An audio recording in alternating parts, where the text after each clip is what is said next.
بنا حبیب قلوبنا و طبیب نفوسنا ابی القاسم محمد صلی اللہ علیہ وسلم.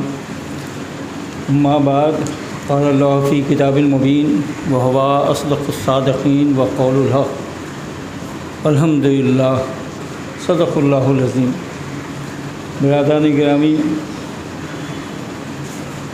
آپ حضرات صبح شام بیٹھتے اٹھتے نہ جانے کتنی مرتبہ اس کلمے کو دہراتے ہیں کہ الحمدللہ ساری تعریفیں اللہ کے لیے ہیں. واقعی وہ ذات ہے کہ جہاں پر تعریف آ کے ختم ہو جاتی ہے. یعنی جتنی بھی تعریف کی جائے کم ہے، جتنی بھی اس کی بڑائی بیان کی جائے کم ہے، جتنا بھی اس کی حمد و ثنا کی جائے وہ کم ہے. لیکن یہ حمد و ثنا، یہ تعریف، یہ توصیف صرف زبانی نہیں ہونی چاہیے. زبانی ہونے سے صرف بات بن جاتی ہے. تعریف و توصیف، حمد و ثنا تو اس طرح ہونی چاہیے کہ جو اس نے کہا ہے اس پہ عمل ہونا چاہیے. اس نے قرآن حکیم میں جو کچھ کہا ہے اس پہ عمل ہونا چاہیے. اس کے پیارے حبیب نے جو کچھ فرمایا اس پہ عمل ہونا چاہیے. تب اصل میں اس کی تعریف و توصیف بیان کی گئی، اس کی حمد و ثنا بیان کی گئی. نہیں تو صرف مسلمان ہی نہیں، غیر مسلم بھی آپ دیکھیے گا صبح شام وہ اٹھتے بیٹھتے الحمدللہ کہتے ہیں. ہمارے ایک اساتذہ گروپ میں ایک صاحب تھے حکم چند نیّر، وہ ہمیشہ کہتے ہر بات پہ الحمدللہ کہتے تھے، لیکن ایمان کی دولت نہیں تھی، لہٰذا کچھ بھی نہیں، وہ سب کچھ کہتے ہوئے کلمہ نہیں پڑھ سکے. ہمارے یہاں ایک صاحب آتے ہیں شنکر کیموری، الحمدللہ کہتے ہیں، وہ درود شریف پڑھواتے ہیں، خود پڑھتے ہیں، لیکن ایمان کی دولت سے مرحوم، لہذا ان کے الحمدللہ کہنا اور کلمہ پڑھوانا بیکار ہو جاتا ہے. اس لیے کہ سب سے بنیادی پر عمل نہیں کیا، اس نے رسول اللہ کا، اللہ اور اس کے حبیب کا کلمہ ہی نہیں اس نے پڑھا. تو اللہ اس کے حبیب کی فرما برداری کرنے کے لیے جو سب سے بہترین طریقہ ہے وہ یہ ہے کہ اللہ نے جو کچھ حکم صادر فرمایا ہے اس پہ عمل ہو. قرون اولیٰ کے مسلمان وہ آج کے مسلمان سے ہزارہ درجہ بہتر تھے، لیکن وہ اپنے ایمان کے مطابق ڈرتے رہتے تھے اور کہتے تھے کہ نہ جانے اور انجانے میں کون سی غلطی ہو جائے جس پہ اللہ ناراض ہو جائے، اللہ کی تعریف و توصیف جو ہم بیان کر رہے ہیں وہ قبول نہ ہو، اللہ کی حمد و ثنا جو ہم بیان کر رہے ہیں وہ قبول نہ ہو. اس لیے ہمیں آپ کو چاہیے کہ اللہ کی حمد و ثنا بیان کرنے کے لیے اس کے بتائے ہوئے راستے پر چلیں، جس راستے کو اس نے اہدنا الصراط المستقیم کہا ہے. اس راستے پر نہ چلیں جس کے لیے اللہ نے کہا ہے کہ انعمت صراط الذین انعمت علیہم غیر المغضوب علیہم ولا الضالین. یعنی اس راستے پر نہ چلیں جس پر اللہ چلنے پر اللہ اپنا غیظ و غضب نازل کرتا ہے. تو ہمیں آپ کو چاہیے اس راستے کو اپنائیں. اس مہینے سے جو آپ گزر رہے ہیں، دیکھیے اسلام میں ایک ایسا مہینہ ہے، اس کی ایک ایسی اسٹرکچر ہے کہ اس نے اپنے مہینے کے اعتبار سے بھی اس نے اللہ کی وحدانیت، رسول کی رسالت اور پھر سماج میں جو حالات ہیں اور آپ کو جو کرنا ہے اس نے واضح کر دیا. دیکھیے اسلامک تاریخ کا مہینہ جو شروع ہوتا ہے وہ محرم حرام سے شروع ہوتا ہے، اور آپ دیکھا ہوگا کہ یہ مہینہ ختم جو ہوتا ہے وہ ذی الحج پر آ کے ہوتا ہے. ذی الحج میں بھی قربانی پیش ہوتی ہے، اور محرم میں تو ذبح عظیم اس کو کہا ہی گیا ہے، امام حسین کی قربانی کو. اللہ ہی نے کہا ہے کہ اس حضرت ابراہیم کی قربانی کو ہم ایک ذبح عظیم کے لیے اٹھا کے، حضرت اسماعیل کی قربانی کو ہم ایک ذبح عظیم کے لیے اٹھا کے رکھ دیتے ہیں. تو آپ دیکھیے گا کہ ہم اور آپ ذی الحج کے مہینے میں 10 ذی الحج سے لے کے 12 ذی الحج تک، اور بعض لوگ تو 13 ذی الحج تک اللہ کی راہ میں اللہ کے خوشنودی کے لیے جانوروں کی قربانی پیش کرتے ہیں تاکہ اللہ راضی ہو جائے، اللہ خوش ہو جائے. بھائی کب واقعہ گزرا، یعنی خود نبی کریم صلی اللہ علیہ وسلم کو پردہ فرمائے ہوئے 1450 سال کا زمانہ گزر گیا، اور اس سے پہلے، بہت پہلے ہی نہیں، بہت پہلے، نہ جانے ان کے بعد کتنے انبیاء و مرسلین آئے. اب حضرت ابراہیم علیہ نبینا کے بعد لیکن اس واقعے کی یاد آج تک ہم لوگ منا رہے ہیں، اور اس میں کوئی اختلاف نہیں ہے، نہ وہابیوں کا اختلاف، نہ اہل حدیث کا اختلاف ہے، نہ دیوبندیوں کا اختلاف ہے، نہ بریلویوں کا اختلاف ہے، نہ شیعوں کا اختلاف ہے، نہ سنی کا اختلاف ہے۔ سب یہ کہتے ہیں کہ بھائی 10 سے 12 ذی الحجہ تک، اور بعضوں کے یہاں تو 13 بھی ہے، 13 تک جو ہے وہ صاحب نصاب جو ہے وہ اللہ کی راہ میں قربانی پیش کرے گا۔ لیکن اللہ نے جسے ذبح عظیم اٹھا کے رکھ دیا کہ ہم اس قربانی کو ایک ذبح عظیم میں بدل دیں گے، وہ قربانی 10 محرم الحرام کو ہوئی، جس کو ہم یوم عاشوراء بھی کہتے ہیں۔ اب اس کی یاد منانے پر مزہ یہ ہے کہ ہم جس کا کلمہ پڑھتے ہیں اس کے نواسے کی یاد منانے پر تو بڑا اختلاف ہو جاتا ہے، اور حضرت ابراہیم علیہ نبینا کے بیٹے حضرت اسماعیل کی قربانی پر، جو قربانی ہوئی نہیں تھی بلکہ صرف میدان تک گئے تھے، چھری گلے پر رکھی گئی تھی، چھری چلی نہیں تھی، اس کی یادگار ابھی تک ہم منا رہے ہیں۔ ہم بالکل اس بات کو آپ کے سامنے واضح طور پر کہنا چاہتے ہیں کہ ہم اس یاد منانے کے قائل نہیں ہیں جو سڑکوں پر شراب پی کے ہوتا ہے، اس یاد منانے کے قائل نہیں ہیں جو بینڈ باجا کے ذریعے ہوتا ہے، اس یاد منانے کے ہم قائل نہیں ہیں جس میں عورتیں سڑے بازار گھومتی ہیں، اس یاد منانے کے ہم قائل نہیں ہیں جو میلہ اور ٹھیلا لگتا ہے، لیکن اس یاد منانے کے قائل ہے حضرت حسین علیہ السلام کی قربانی کی، جس نے دین کے لیے اتنی بڑی قربانی دی۔ وہ واقعے کو ہمیشہ یاد رکھنا چاہیے، اپنے بچوں تک پہنچانا چاہیے، آنے والی نسلوں تک پہنچانا چاہیے، تاکہ وہ بچے یہ سمجھیں کہ یہ دین کو بچانے کے لیے کیسی قربانیاں دینی پڑیں۔ دیکھیے ہمارے یہاں تو ایک عجیب مسئلہ ہے مسلمانوں کے یہاں، اور ابھی سے نہیں ہے، ابھی بھی جو ہے وہ آج سے 100 سال پہلے بھی تھا، اس سے 1000 سال پہلے بھی وہی معاملہ تھا۔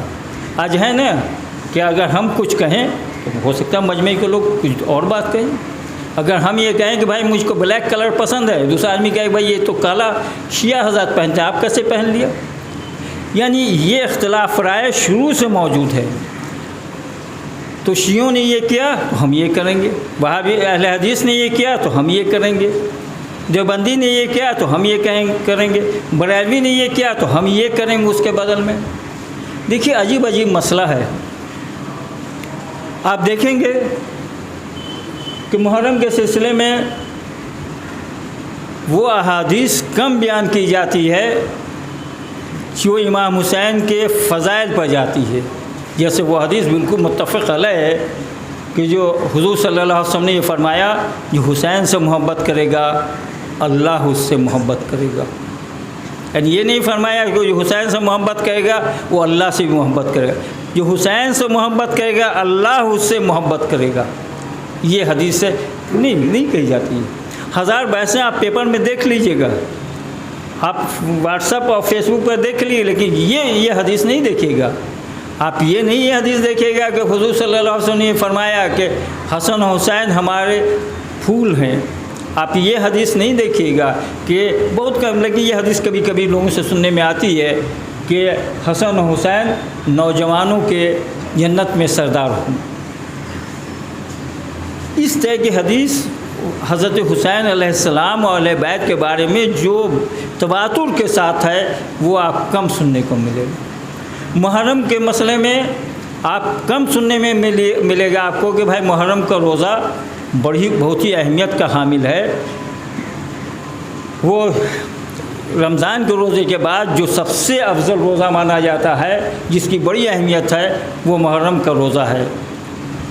بلکہ حضور صلی اللہ علیہ وسلم نے اپنی زندگی میں ایک روزہ رکھا ہے، اور انہوں نے ان سے لوگوں نے کہا یہ روزہ حدیث بھی یہ روزہ جو ہے وہ یہودی بھی رکھتے ہیں، تو آپ صلی اللہ علیہ وسلم نے فرمایا کہ اگلے سال سے ہم لوگ 2 روزہ رکھیں گے، اس لیے ان کی طرح نہ ہو جائے، جسے ہم 2 روزہ رکھیں گے لیکن دوسرے سال آپ ظاہری حیات سے نہیں رہیں، اس لیے عام طور پر 2 روزہ رکھا جاتا ہے، اور اس کے بڑے فضائل ہیں۔ کون سی حدیث مشہور کی گئی؟ ایک طرف تو آپ دیکھیے گا کہ شیعہ حضرات روڈ پر نکل کے ماتم کرتے ہیں، امام حسین کے فضائل بیان کرتے ہیں، بڑھ چڑھ کے بیان کرتے ہیں۔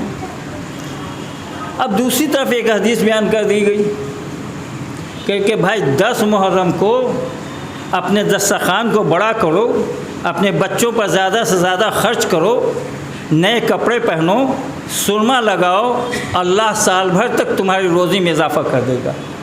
یہ حدیث عام طور پر سننے میں آتی ہے، اور اس بنیاد پر گھروں میں بہترین کھانا بنتا ہے۔ 10 محرم کو بیشتر گھروں میں بہترین کھانا بنتا ہے، لوگ سرما اور کاجل لگا کے نکلتے ہیں، نیا کپڑا تو ہم نہیں کہہ سکتے لیکن سج و دھج کے خوشبو لگا کے نکلتے ہیں۔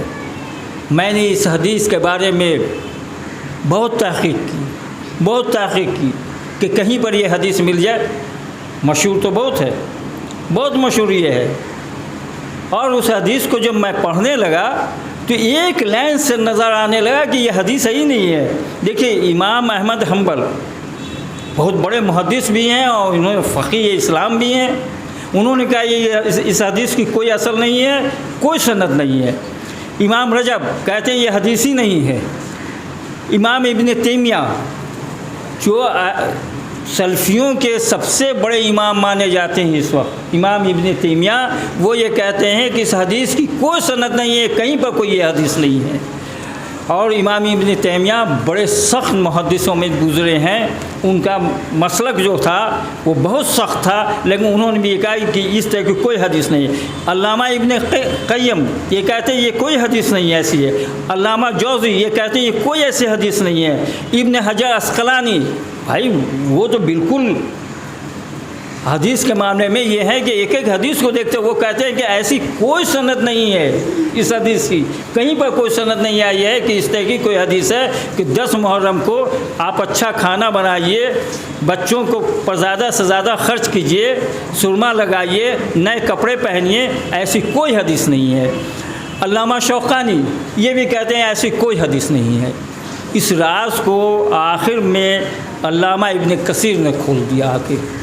علامہ ابن کثیر کہتے ہیں جو آج سے 650 سال پہلے کے ہیں، وہ یہ کہتے ہیں کہ دمشق میں اور شام میں اہل تشیع حضرات بڑے دھوم دھام سے امام حسین کا غم مناتے تھے، بہت زیادہ غم مناتے تھے۔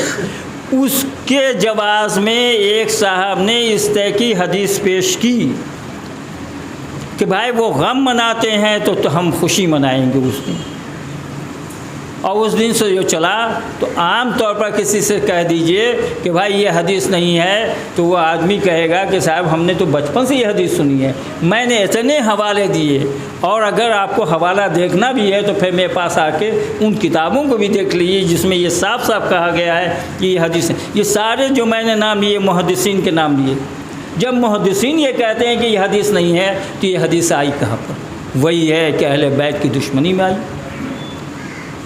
علامہ ابن کثیر یہ کہتے ہیں، یہ نہیں کہا میری طرح جب وہ نہیں، علامہ ابن کثیر کہتے ہیں کہ یہ حدیث اہل بیت کی دشمنی میں گڑھی گئی کہ جس دن اہل بیت کو شہید کیا گیا، جس دن ان کے بدن پر گھوڑے دوڑائے گئے، ان کے گھر کے لوگوں کو بے مکھنوں چادر گھمایا گیا، اس دن کچھ لوگ اہل بیت کی دشمنی میں خوشی منانے لگے۔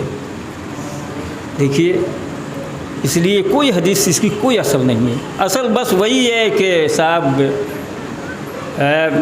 آپ روزہ رکھیے، آپ فاتحہ کیجیے، آپ قرآن پڑھیے۔ ہاں غم منانے کی ایک حدیث ہے، امام حسین علیہ السلام کے شہادت پر غم منانے کی ایک حدیث ہے۔ دیکھیے پہلے حدیث سے پہلے آپ یہ سن لیجیے، رسول اللہ صلی اللہ علیہ وسلم کے بارے میں یہ ہے کہ آپ صلی اللہ علیہ وسلم کو جس نے خواب میں دیکھا وہ انہی کو دیکھا، کسی دوسرے کو نہیں دیکھا۔ اس پر متفق ہیں تمام فرقے کے لوگ کہ جس نے حضور کی شکل میں، شیطان آ ہی نہیں سکتا ہے نعوذ باللہ، حضور کی شکل میں کوئی دوسرا آ ہی نہیں سکتا، اسے حضور کو جس نے دیکھا اس نے حضور کو دیکھا، کسی دوسرے کو نہیں دیکھا۔ دیکھیے ترمذی شریف میں یہ موجود ہے، آپ کو اگر دیکھنا چاہیں تو آپ آ کے دیکھ لے سکتے ہیں اوپر میں، کہ صاحب ترمذی لکھتے ہیں کہ ام سلمہ روز عاشور سوئی ہوئی تھی، دوپہر کے وقت سوئی ہوئی تھیں تو حضور صلی اللہ علیہ وسلم کو خواب میں دیکھتی ہیں۔ کس حال میں دیکھتی ہیں؟ کہ چہرہ گرد آلود ہے، سر پر ننگے سر ہیں اور سر پر خش و خاشاک پڑے ہوئے ہیں اور پریشان حال ہیں۔ نیند کے عالم میں ام سلمہ پوچھتی ہیں کہ یا رسول اللہ، کبھی آپ کو میں نے اس طرح نہیں دیکھا، آج کیا معاملہ ہے کہ آپ اس طرح نظر آ رہے ہیں؟ کہا کہ میں کربلا سے آ رہا ہوں، میرا نواسہ شہید ہو گیا، حسین شہید ہو گئے ہیں۔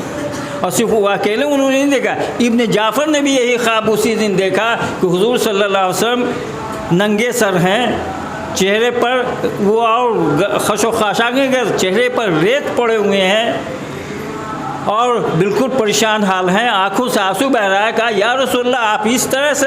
کہا کہ حسین کربلا میں شہید کر دیے گئے۔ اس سے یہ پتہ چلتا ہے کہ حسین کا غم منانا حضور کی محبت ہے، حضور کی سنت ہے، حضور نے بھی یہ غم منایا ہے۔ اور وہ حدیث تو آپ کے سامنے ہوگی کہ حضور صلی اللہ علیہ وسلم تشریف رکھتے تھے، اتنے میں جبریل آئے اور انہوں نے آنے کے بعد حضور صلی اللہ علیہ وسلم کو ایک مٹھی خاک دیا۔ کہا یا اخی جبریل، یہ کیا ہے؟ کہا کہ یا رسول اللہ، یہ کربلا کی مٹی ہے۔ کہا کہ یہ مٹی کیسی ہے؟ کہا یہ مٹی وہ ہے کہ اسی مٹی پر آپ کے فرزند امام حسین شہید کیے جائیں گے بے دردی۔ یہ سننا تھا کہ امام سرور کائنات رو پڑے۔ ان کے آنکھ میں آنسو دیکھ کے حضرت علی بھی رونے لگیں، ان کے آنسو دیکھتے جب فاطمہ زہرا کو معلوم ہوا تو وہ بھی رونے لگیں۔ ظاہر ہے کہ امام حسین زندہ تھے، موجود تھے، بیٹھے ہوئے تھے، کھیل رہے تھے۔ بھائی حسین تو ابھی زندہ ہے۔ بعض لوگ کہنے ہیں کہ شہید کا درجہ بہت بلند ہے، ان کے لیے کیوں رویا جائے، شہید تو زندہ ہیں، زندوں کے لیے رونا کیسا؟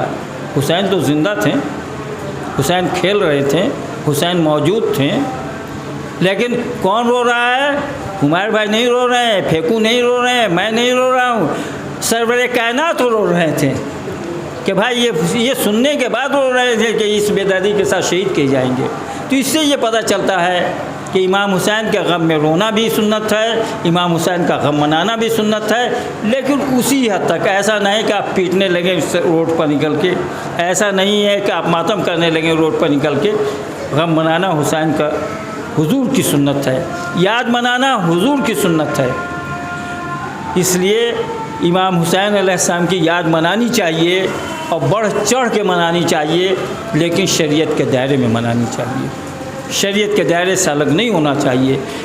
دیکھیے، بینڈ نکالنے سے امام حسین کا پیغام نہیں جاتا ہے کہ امام حسین نے کس لیے شہادت، امام حسین کی شہادت کس لیے ہوئی تھی، بینڈ نکالنے سے نہیں ہوگا۔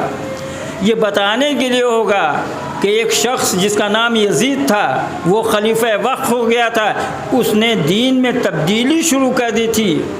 وہ جمعہ کی نماز بدھ کے دن پڑھوانے لگا تھا، وہ عورتوں ماں کو سے بیٹے کے نکاح جائز سمجھنے لگا تھا، وہ بیت المال کو اپنے ذاتی ملک سمجھنے لگا تھا، اس نے شراب کو حلال قرار دے دیا تھا، کتے کو ناپاک نہیں کہتا تھا۔ اس طرح کی ایک لمبی فہرست ہے، اس نے اسلام میں پوری تبدیلی کی تھی اور یہاں تک کہہ دیا تھا کہ کہاں کی نبی، کہاں کی وحی، یہ بنی ہاشم کی بنائی ہوئی باتیں ہیں۔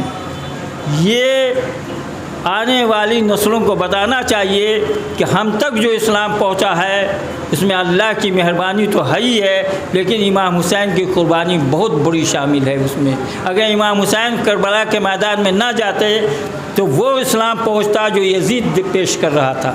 امام حسین نے اپنی قربانی اور اپنے اہل بیت کی قربانی دے کے یہ بتایا کہ نہیں، یہ یزید والا اسلام اسلام نہیں ہے، یہ اسلام وہ ہے جو رسول کریم نے لایا تھا، وہ میں پیش کر رہا ہوں، وہ قرآن کے اندر موجود ہے، وہ حدیث کے اندر موجود ہے۔ اس لیے امام حسین کا بہت بڑا صدقہ ہے، ان کی بہت بڑا ان کا احسان ہے کہ انہوں نے وہ اسلام ہم تک پہنچوا دیا جو رسول کریم نے لایا تھا، نہیں تو یزید والا اسلام پہنچ جاتا۔ آنے والی نسلوں کے ذہن میں یہ بات ہٹانی چاہیے کہ بھائی دیکھو، جب بھی کوئی وقت ایسا پڑے، جب بھی کوئی ایسے اسلام میں تبدیلی لانے لگے تو تم امام حسین کے نقش قدم پر چلنے کے لیے تیار ہو۔ آج کا دور، آج کا معاشرہ، خصوصاً ہندوستان کے معاشرے میں امام حسین کو قربانی کو بیان کرنا بہت ضروری ہے۔ اس لیے یہ معاشرہ اور یہ وقت سن 61 ہجری سے کم نہیں ہوتا جا رہا ہے۔ آپ کی مسجدیں محفوظ نہیں ہیں، آپ کی خانقاہیں محفوظ نہیں ہیں، آپ کے مدارس محفوظ نہیں ہیں، آپ خود محفوظ نہیں ہیں، آپ کے نوجوان محفوظ نہیں ہیں۔ کس وقت کون اٹھا لیا جائے، کس وقت کس کی موب لنچنگ ہو۔ ایسے وقت میں آپ دیکھ ہوں گے پیپر میں، صرف بابری مسجد تک حل نہیں ہوا، اب گیان وافی تک حل نہیں ہوا، متھرا تک پہنچ گئے معاملہ، وہاں پر بھی حل نہیں ہوگا اور آگے بڑھے گا مسئلہ۔ ایسے وقت میں امام حسین کی شہادت کو یاد دلانا چاہیے، امام حسین کے کارنامے کو بیان کرنا چاہیے، تاکہ ہماری آنے والی نسلوں میں وہی جوش، وہی ولولہ ہو کہ بھائی ہم رہیں یا نہیں رہیں اسلام رہے، ہم رہیں یا نہیں رہیں اسلام کے آثار رہیں، ہماری بہو بیٹیاں رہیں یا نہیں رہیں لیکن اسلام محفوظ رہے۔ لیکن افسوس یہ ہے کہ ہم اس طرح سوچنے کے عادی ہی نہیں۔ ہم تو سوچتے ہیں، فرقوں میں بٹ کے سوچتے ہیں، ہم ذاتوں میں بٹ کے سوچتے ہیں، ہم مسلک کے میں بٹ کے سوچتے ہیں۔ مسلک اور ذات اور فرقے یہ نیچے کی چیز ہیں۔ پہلے ہم اسلام کے ماننے والے، ہم مسلمان ہیں، اس کے بعد کچھ ہیں۔ اس لیے ہمیں اور آپ کو چاہیے کہ امام حسین کی قربانیوں کی یاد رکھیں، آنے والی نسلوں تک بھی وہ کارنامے کو پہنچائیں، ان کی قربانیوں کو انہیں بھی یاد دلائیں، تاکہ جس طرح سن 61 ہجری میں اسلام بالکل توانا ہو کے کربلا سے نکلا، ویسے ہی ہر دور میں اسلام توانا رہے۔ اللہ تبارک تعالیٰ ہمیں آپ کو ان باتوں پر عمل کرنے کی توفیق عطا فرمائے۔ وما علینا الا البلاغ۔ بچے ضرور آئیں نماز میں، لیکن وہ کنارے پڑھیں نماز۔